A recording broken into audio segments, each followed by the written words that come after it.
Hello learners, this is Habiba with Excel with me.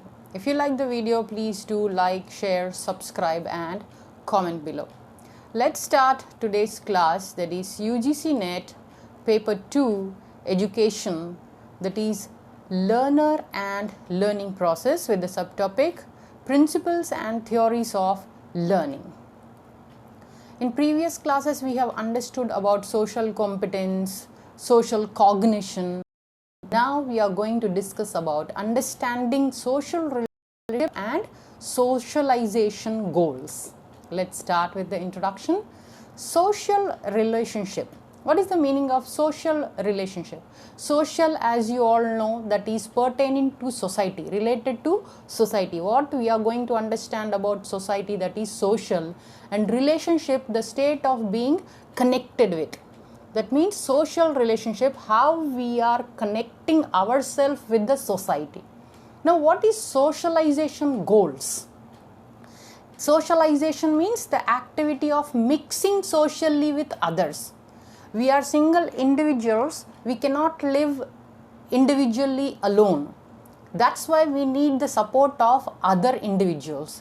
That is, we are socializing ourselves, mixing with the other people for some activities, plus an aim or desired result. Why we are meeting with others or mingling with others? Because of some aim or for some desired result. Now let's understand in detail about social relationship. Commonly, social relationships are understood as the set of interactions that occur between two or more people or two or more groups of people according to a series of mutually accepted protocols or guidelines, that is according to specific norms. So what happens here? Why we are forming these social relationships? Because we have to survive in this world peacefully. That means we have to understand the perception of others to modify our behavior. What is social relationship? That is interactions which occur between one or more people or two people, or according to series of more mutually accepted people according to some guidelines and specific norms. The sum of the social interactions between people over time. That means as time pass on, the interactions will increase. That means earlier people used to live Indus Valley civilization, ancient and all. Slowly they got interacted with other parts of the world, Europeans and all. Then what happened? Interaction and globalization occurred. This can be a positive or a negative relationship. We cannot take all the time we have a positive relationship. Sometimes we will have some negative relationships also. Now, what are the characteristics of social relations? Now, social relations can be material. What is material? That is, they involve some kind of exchange of objects. Earlier, barter system we had. We did not have this currency and coins and all. Earlier, what happened? They used to exchange some goods. That means they are making some business relations with others. These are concrete relationships that include those that have links with the economic, that is related to money, the material. So next one, ideological. That means they involve the adherence or transmission of some kind of thought patterns, ideology, ideas.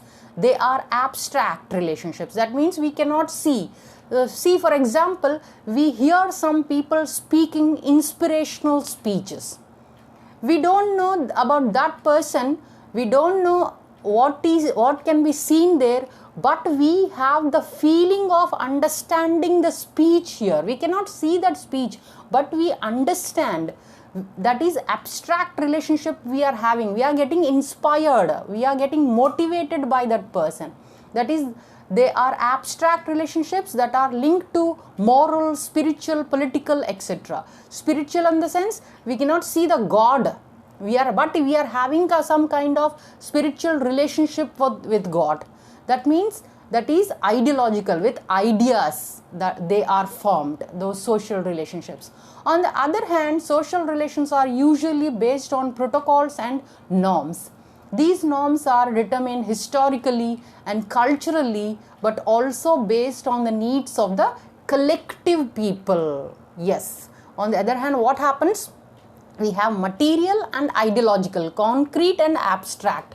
Here some norms are there which we draw from our historical and cultural backgrounds. How we are following so many rituals and cultures? Because of the background of our ancestors. That means those are the collective needs, we can call it as, for forming some social relationships. Now, what are the types of social relationships here? Social relationships can be classified differently depending on whether our approach in this regard is psychological, sociological, or otherwise. For example, we can distinguish between social relationships according to the type of link established as follows. Let's see what are all those. Number one is affective relationships. Those we have with the chosen people, like our parents, our intimate environment. We have friends, couples, partners, and people we want to develop our emotions with. They are affective relationships. Then work relationships. That means when we are going outside to do some work, those that we must undertaken in our work environment, whatever it may be, and which are usually governed by hierarchical or formal and different rules from the intimate ones. Here we have some different. In affective relationships, we don't have so many guidelines or norms, but here in work relationships, we have some hierarchical orders, boss, worker, and laborers and all. And then formal relationships we have with rules. In general, they are less emotionally deep ties, but very important in everyday life. They are less emotional and less intimate connections, but still we have some emotions also and work related relationships also in everyday life. Then family relationships, another type of intimate and very intense relationship. Leaving these friends, peers apart, close, intense relationship we cannot really choose since they are given in advance. Our parents, we are not choosing them. In advance we got that relationship of our family, at least the close core of father, mother, brothers. In fact, these relationships are psychologically vital for individuals, both in a positive and negative sense. Then the fourth one is circumstantial relationships. Those superficial, ephemeral and local relationships that we will have with strangers throughout the day, many of which could become of another type or not. They usually have little emotional bond and are quickly forgotten. Like for example, we go for journey on a train. We meet so many people, we have interactions, we have some connection with them, and then later on we forget about it. Then importance of social relationships, let's understand. As we said at the beginning, social relationships are the basis of human society as a whole. They are determined by the social interaction of human beings, especially as it is transmitted to future generations. Continuous, these are social relations are continuous, they are not stagnant. We are getting from our ancestors and we pass on to the next generation these relationships. Our social relations are the legitimate ways to bond with each other, which is very important. If we consider that humanity at this point is forced every day to accept those who think differently, we live differently and present precisely another type of social relationships. Our relationships are legitimate ways they are the bonding with each other. They are very important. Why very important? Because of some humanity. They are forced in our everyday life. We can think differently about any people. We live differently. We present ourselves and also different kind of relationships we form. Now, what are the examples of social relationships? Let's understand. The examples of social relations are the thing to get done. What we have to do, the thing. We establish them with our friends, family, the people who work with or study with. The rivals also, we are having some relationship, rival relationship. The buyers or the sellers serve in our store, the boss who supervises us, or the people with whom we have a close relations. We are surrounded with different kind of relationships which are very, very important to live.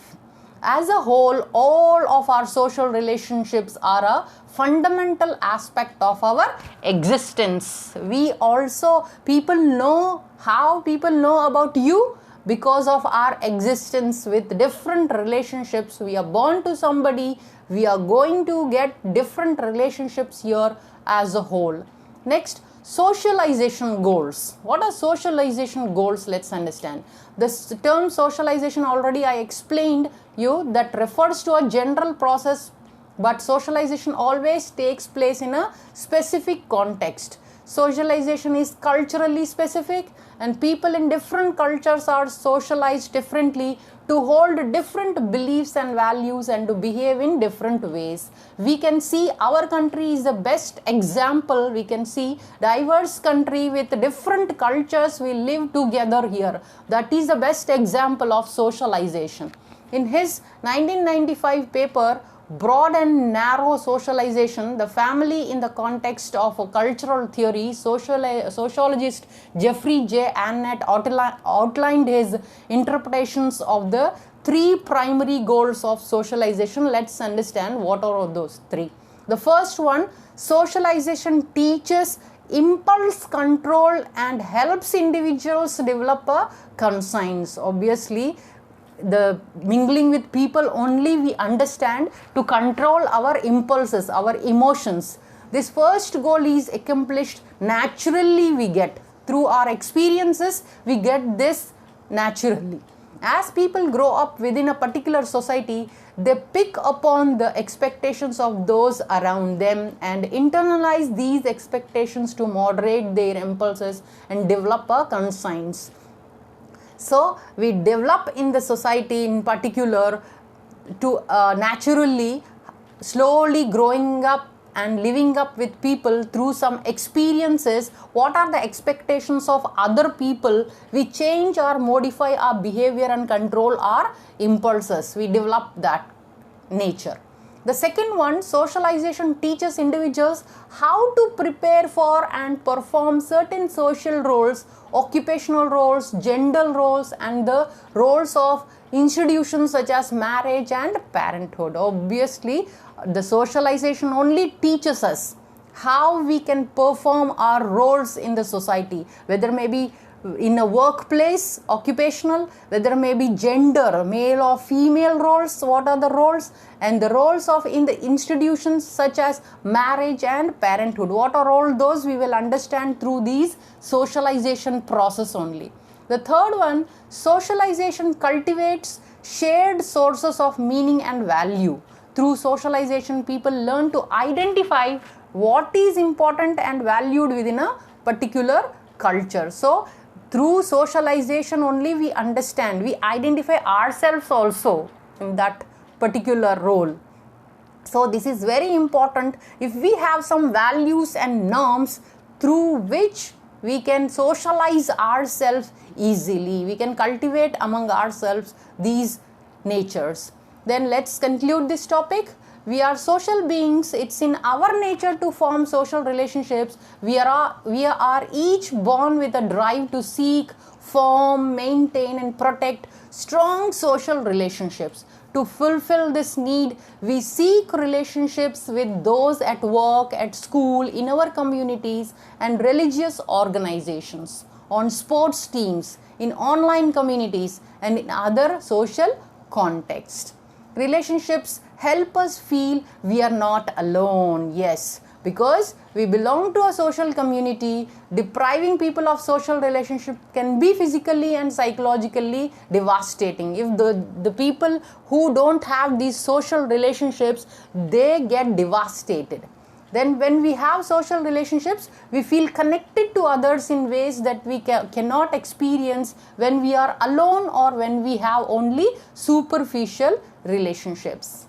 Now, human beings are gregarious creatures, that is, we tend to live among their peers. Thus, we form communities that require a set of normative interactions to live in relative peace. Therefore, social relations are part of who we are, and their study will reveal much of how we think of ourselves and also others.